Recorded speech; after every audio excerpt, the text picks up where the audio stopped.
Have you ever noticed how betrayal from a brand can hurt just as much as being let down by a friend? There's fascinating science behind why we form such deep emotional bonds with companies, and it turns out our brains literally can't tell the difference between trusting a person and trusting a brand. That's really interesting because the neuroscience shows we're using identical neural pathways when evaluating both. The same circuits that fire when we're deciding if a stranger is safe light up when we're choosing whether to trust a company. I experienced this firsthand at my local coffee shop. The barista remembered my order and noticed I seemed stressed, and that small interaction felt genuinely meaningful. It got me thinking about why some businesses feel so much more trustworthy than others.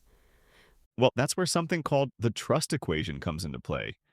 It's this fascinating formula: credibility plus reliability plus intimacy, all divided by self orientation. Hmm, could you break that down a bit? Like, how does it work in real world situations? So think about your coffee shop experience. Credibility is their expertise in making great coffee, reliability is consistent service, and intimacy is those personal interactions. The self orientation part, that's how much it seems to be about them versus about you. Oh, that's exactly why big chains often feel less trustworthy. They might have better quality control and standards, but that personal connection just isn't there.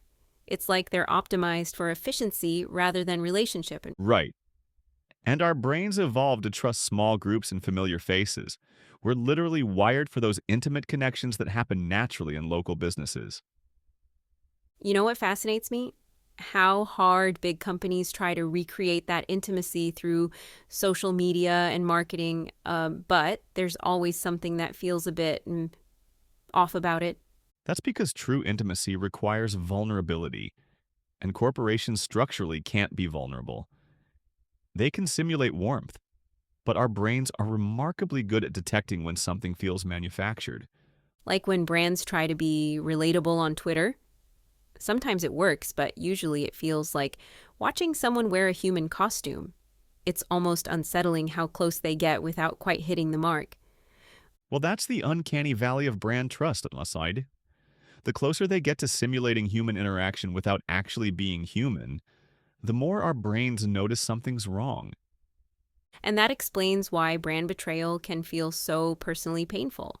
When a company we've invested trust in breaks that trust, our brains process it as a relationship betrayal, not just a business disappointment. Exactly. Think about how people defend their favorite brands almost like they're defending a close friend. The emotional investment can run surprisingly deep. So, what's the solution for businesses? Should they all try to be like that local coffee shop? Because it seems impossible to maintain that level of intimacy at scale. That's where the most successful brands have figured something out. They don't try to fake intimacy they can't deliver. Instead, they focus on being transparently professional and consistently reliable.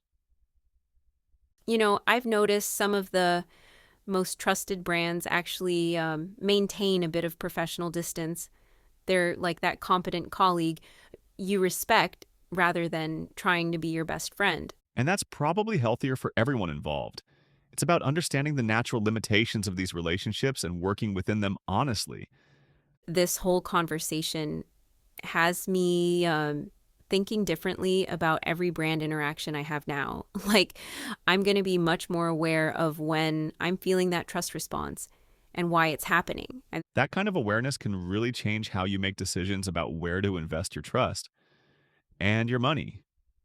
well, tomorrow's coffee run is definitely going to feel different. I'll be paying attention to all these subtle dynamics at play and the trust equation, the attempts at intimacy, the balance between professional distance and personal connection. Just remember, your brain isn't judging that coffee shop like a business. It's judging it like a person, and that's what makes these relationships so fascinating and complex.